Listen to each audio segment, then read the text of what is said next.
Okay, student. Hello, everyone. The student of class 11th. Today, I am with you. New topic: a photograph poem by Shirley Tolson. Beta, this is the very important poem for the student of class 11th.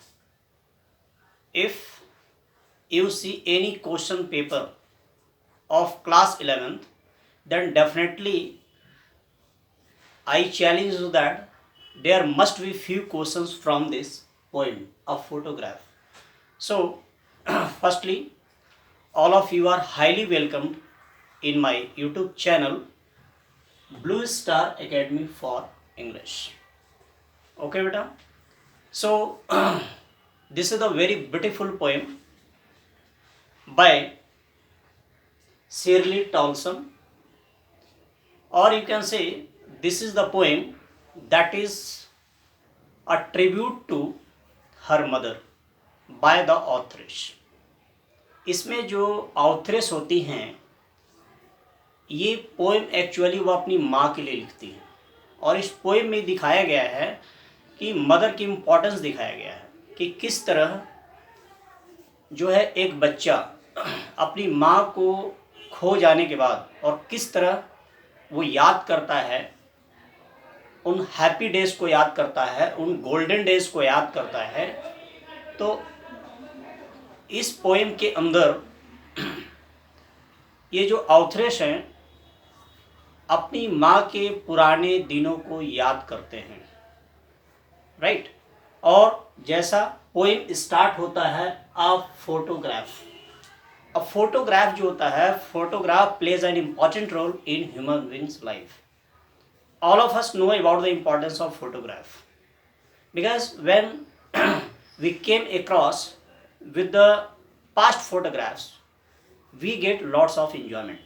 जब हम कोई भी पुरानी अपनी तस्वीर देखते हैं तो हमें काफ़ी खुशी मिलती है, उन दिनों को हम याद करते हैं, है ना। जब कोई एल्बम में हम डिफरेंट एजेस के और तस्वीर देखते हैं, अपने फैमिली मेम्बर का देखते हैं, अपना खुद का फ़ोटो देखते हैं तो बहुत ज़्यादा खुशी मिलती है। और कई बार गम होता है क्योंकि इस एल्बम के अंदर कुछ ऐसे मेंबर होते हैं जो इस पृथ्वी पर जिंदा नहीं हैं। तो उस समय एक तरफ तो एल्बम को देख करके हमें खुशी मिलती है, दूसरी तरफ हमें काफ़ी दुख होता है। इस पोएम के अंदर जो ऑथरेस हैं शिरली टॉल्सन, ये एक पुराने एल्बम को देख रही हैं और उसमें एक फ़ोटो है जिसमें इनकी माँ की तस्वीर है और उस माँ की तस्वीर को एक्सप्लेन किया गया है। तो चलते हैं पोएम के ऊपर बेटा, और इस पोएम में बहुत सारी चीज़ों को मैं एक्सप्लेन करूँगा। बिल्कुल शुरू से लास्ट तक आप इस पोएम को देखें और मैं आपसे रिक्वेस्ट करता हूँ प्लीज़ इस वीडियो को ज़्यादा से ज़्यादा लोगों को शेयर करें और कमेंट करना न भूलें, लाइक करें और सब्सक्राइब करें। चलिए, तो without wasting your time I would like to start the poem. The cardboard shows me how it was when the two girl cousin went paddling. Means cardboard means photograph means picture, यानी जो picture है वो दिखाती है कि how it was means how it was beautiful, how it contained our past memories. Our past memories, that means poetess is expressing her thoughts. When the two girl cousins went paddling. इसका मतलब ये हुआ कि picture के अंदर एक सुंदर सी तस्वीर है जिसमें तीन लोग हैं। एक तो पोएट की मदर है, दूसरा उनके दो कजिन्स है यानी दो चचेरी बहनें हैं, और ये कर क्या रही हैं? When the two girls cousin went paddling, यानी कि ये हॉलिडे मनाने गए हैं और समुद्र के किनारे गए हैं और समुद्र का जो पानी है उसमें ये एंजॉय कर रहे हैं, यानी कि वहाँ पे फ़ोटो खिंचवा रहे हैं। और इनकी दो जो चचेरी बहनें हैं ये वहाँ पे पैडलिंग कर रही हैं। पैडलिंग का मतलब यानी कि पानी में उछल कूद करना। each one holding one of my mother's hand। और ये बताती हैं कि मेरी माँ जो सबसे बड़ी है, जो बीच में है उस फोटो में, और बाकी दो जो छोटी बहनें हैं, चचेरी बहनें, वो पोएटेस की मदर के दोनों तरफ से हाथ पकड़ के और खड़ी हैं, और they were looking very happy because they had gone there for passing holiday. And she the big girl some 12 years और सो।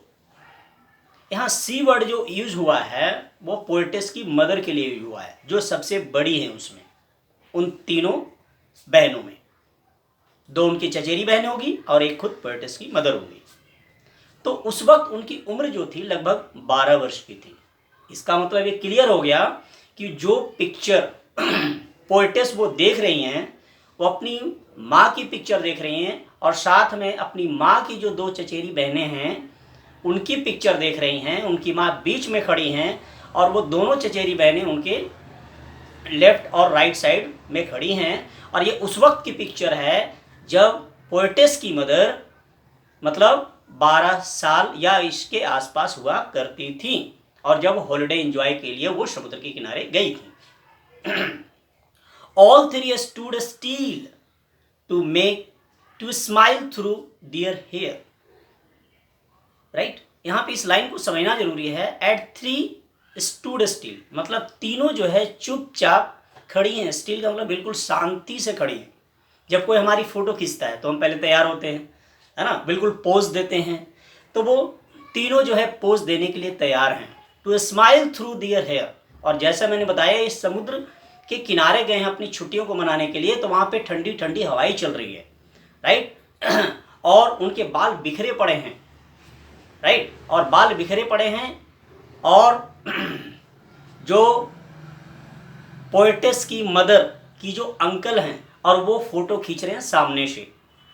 तो ये तीनों बहनें जो है यानी कि बाल बिखरा पड़ा है और पोज दे रही हैं फोटो खींचने के लिए, अपना फेस उधर की तरफ किए हुए हैं।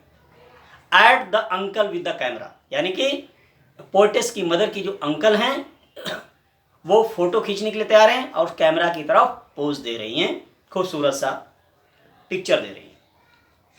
A sweet face my mother's that was before I was born. और पोएटेस कहती हैं कि उस वक्त तो मैं पैदा भी नहीं ली थी, यानी मेरी माँ की शादी नहीं हुई थी। मेरी माँ ही लगभग 12 वर्ष की उम्र की थी, और मेरी माँ when she was at 12 years old, she was very beautiful. She had a very sweet face,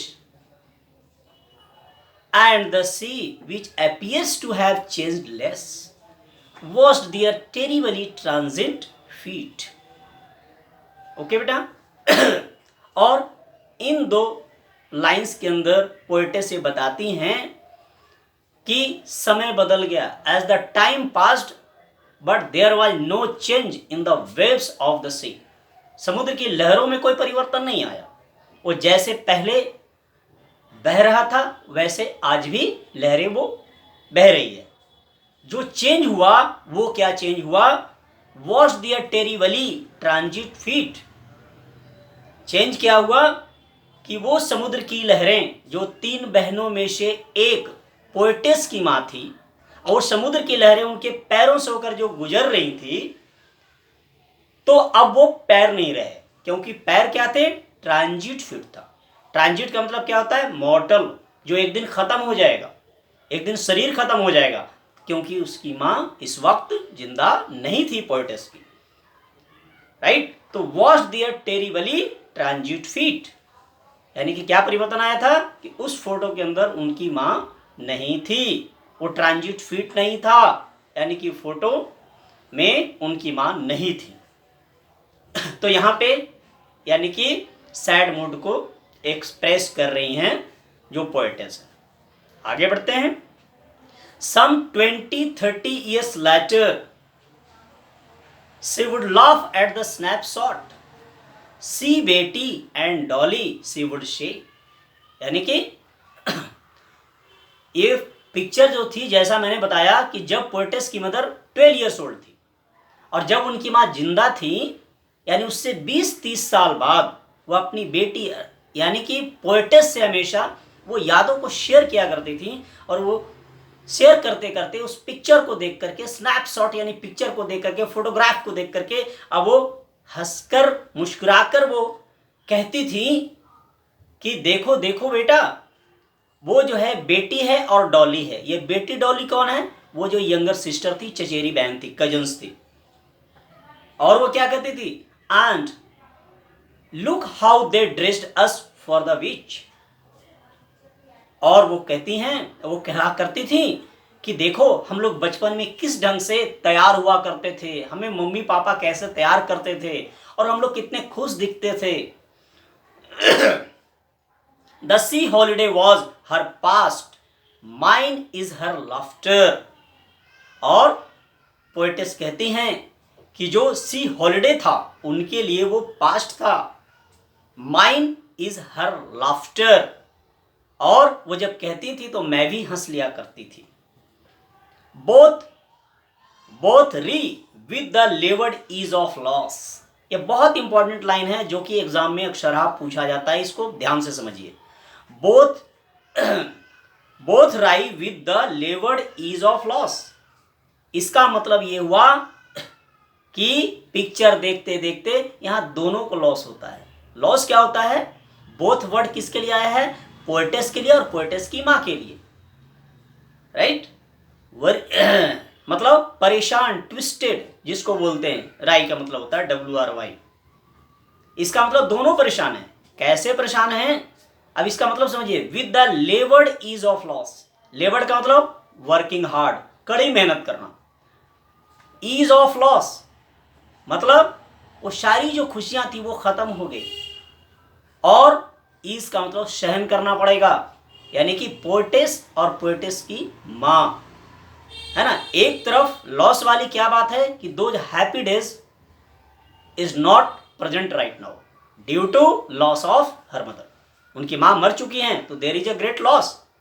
और that was a very happy time, that was sea holiday, है ना। That was worked hard for that photograph, right. So इसलिए कहा गया है कि इसमें दोनों चिंतित होती हैं, काफी परेशान होती हैं।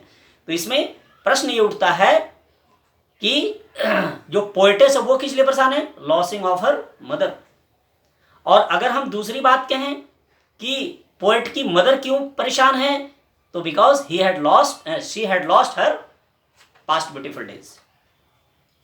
और but in all situation they have to compromise, they have to accept the changes, this kind of loss. Now she has been dead nearly as many years as the girl lived. और poetess कहती हैं कि उनके मरे हुए उतने ही साल हो गए जितने साल की वो तस्वीर थी। यानी वो तस्वीर जब वो 12 साल की थी तब की थी। आई फोटोग्राफ पोएटेस कब देख रही हैं? उनके मरने के 12 साल बाद देख रही हैं, right. As that girl lived, and of this circumstance there is nothing to say at all. Its silence silences, right?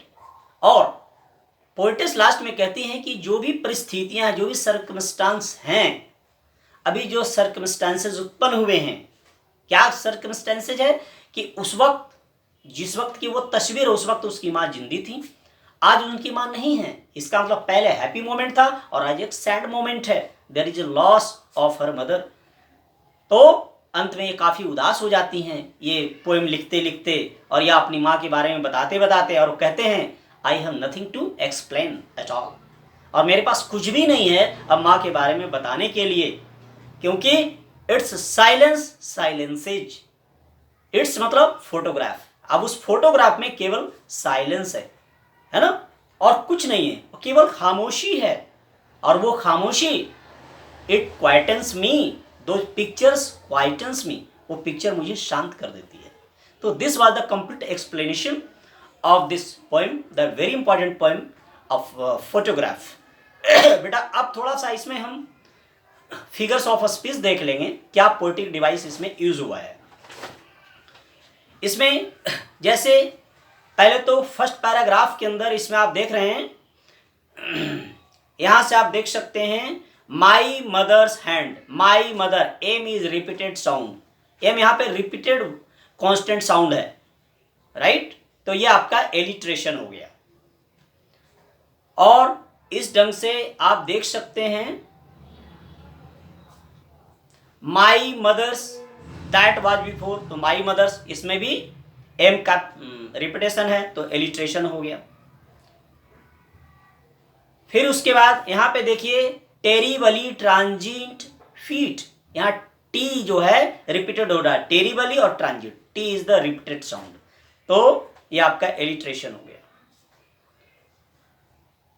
इस ढंग से जहां भी रिपीटेशन ऑफ कांस्टेंट साउंड है। अब एक जो है यहां पे आप ये देख सकते हैं, बहुत इंपॉर्टेंट लाइन है, both rife with the levered ease of loss, है ना, both rife with the levered ease of loss. यहां पे क्या है, ऑक्सीमोरॉन है, यहां जो पोएटिक डिवाइस यूज हुआ है ऑक्सीमोरॉन यूज हुआ है। क्यों ऑक्सीमोरॉन उसको बोलते हैं जहां पे अपोजिट मीनिंग रखता है। तो लेवर्ड क्या हुआ, वर्कड हार्ड, लेवर्ड हुआ वर्कड हार्ड, और लॉस क्या हुआ, यानी कि समथिंग लॉस, तो एक तरफ इंप्रूवमेंट और दूसरे तरफ लॉस, तो देयर इज अ ऑक्सीमोरॉन। तो एग्जाम के अंदर पूछा जा सकता है कि in the line with the levered ease of loss which kind of poetic device has been used, तो ऑक्सीमोरॉन यहाँ पे यूज हुआ है, राइट बेटा।